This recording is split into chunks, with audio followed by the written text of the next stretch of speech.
Oui, donc l'agriculture est une activité très importante car c'est un service d'approvisionnement pour la population, vous le savez. Et donc du coup, nous, chercheurs, on essaie de travailler autour de l'agriculture pour essayer de comprendre comment ce territoire et l'agriculture qui est associée s'intègrent dans le territoire.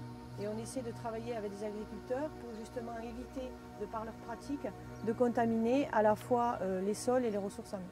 Effectivement, quand on pratique l'agriculture, notamment l'agriculture intensive, il y a des contaminations diverses et variées.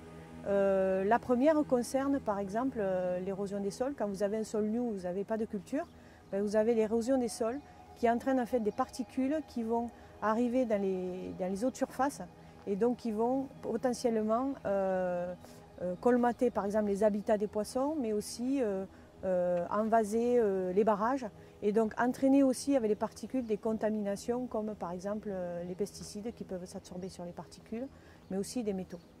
Donc ça c'est un des premiers problèmes liés à l'agriculture.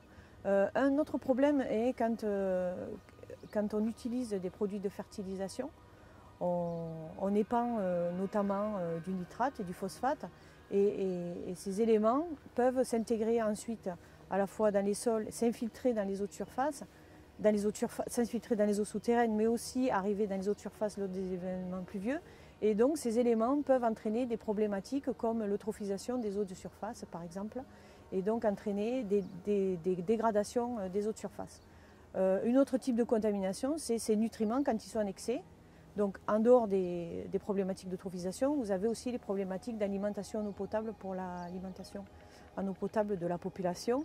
Et donc du coup, ça entraîne aussi des contaminations de ces eaux-là. Un autre type de contamination, c'est quand on utilise les insecticides ou les pesticides.